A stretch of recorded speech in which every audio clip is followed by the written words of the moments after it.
السلام علیکم، میں ہوں ذیشان۔ آپ دیکھ رہے ہیں آٹوموٹیو اردو یوٹیوب چینل۔ تو فرینڈز، آج ہم بات کرنے والے ہیں سوزوکی لیانا کے بارے میں۔ فرینڈز، ہیچ بیک گاڑیوں کے مقابلے میں سوزوکی جتنا آگے ہے، شاید سیڈان گاڑیوں کے میدان میں سوزوکی کو اتنی ہی شکست کا سامنا کرنا پڑا ہے۔ وہ چاہے سوزوکی لیانا ہو، کزاشی ہو یا پھر سیاز بھی کچھ کرتی نظر نہیں آتی۔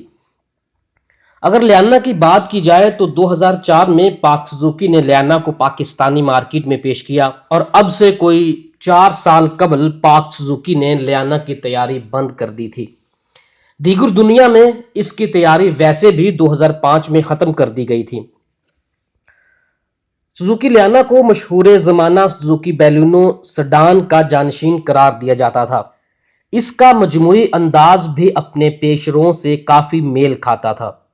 عقب میں موجود سسپینشن، ہائیڈرولک پاور سٹیئرنگ کی خاصیت اور ملٹی پوائنٹ فیول انجیکشن ان چند چیزوں میں سے ایک تھے جو پرانی سوزوکی بلینو سیڈان سے اس کا تعلق ظاہر کرتے تھے۔ البتہ اس میں چند چیزیں کافی منفرد بھی تھیں۔ مثلاً یہ پہلی گاڑی تھی جسے پاک سوزوکی نے ایلومینیم الوائے انجن بلاک کے ساتھ ڈیول اوور ہیڈ کیم شافٹس کے علاوہ ایموبلائزر کے ساتھ بھی پیش کیا تھا۔ ادارے کی جانب سے اس کے بیسک ورژن RXi میں CNG کٹ کی سہولت بھی فراہم کی گئی تھی۔ اس میں ایموبلائزر کے علاوہ 2 DIN CD پلیئر، 4 سپیکرز اور پاور ونڈوز بھی شامل تھیں۔ ان خصوصیات ہی کی وجہ سے اسے ٹویوٹا کرولا اور ہونڈا سٹی جیسی گاڑیوں کے مقابل سمجھا جاتا تھا۔ کرولا حتیٰ کہ سٹی میں بھی اس وقت پرانے زمانے کا کیسٹ پلیئر کے ساتھ صرف 2 سپیکرز پیش کیے جاتے تھے، اور ان میں ABS جیسی عام سہولت بھی شامل نہ تھی۔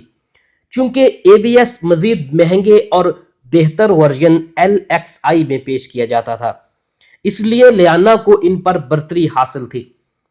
اس وقت ہونڈا سیوک اور کرولا الٹس میں بھی ایموبلائزر شامل نہ تھا، جس کی وجہ سے یہ چوروں کی پسندیدہ گاڑیاں بن چکی تھیں۔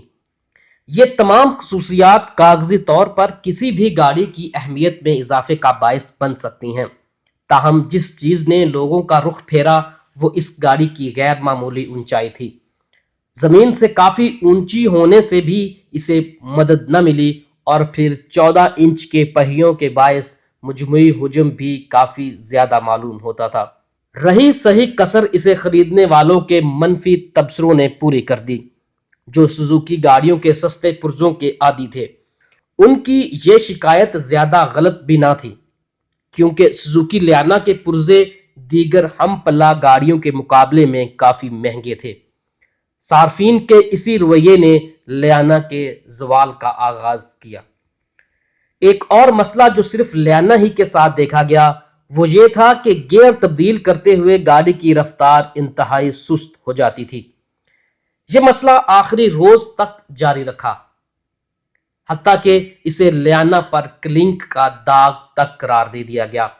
یہ وہ عوامل تھے جس نے روزمرہ گاڑی استعمال کرنے والوں کو لیانا کی خریداری سے باز رکھا، اور یوں اس کی فروخت بتدریج کم ہوتی چلی گئی۔ کہانی کا خلاصہ یہ رہا کہ لیانا سے بہت کچھ حاصل کیا جا سکتا تھا، لیکن پاک سوزوکی نے روایتی غفلت کا مظاہرہ کرتے ہوئے اس میں ہونے والے مسائل پر کوئی توجہ نہ دی۔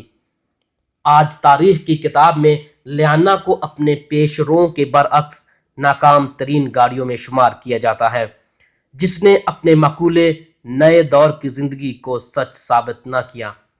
میں سمجھتا ہوں کہ لیانا میں کافی دم تھا۔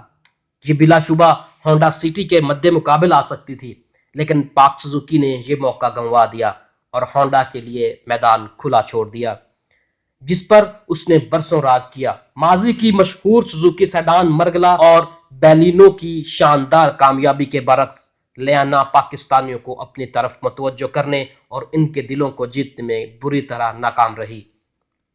یہ کچھ حال تھا سوزوکی لیانا کا جو اس نے پاکستان میں اپنی زندگی کے دوران دیکھے۔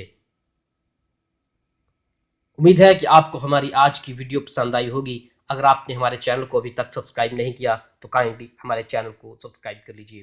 شکریہ۔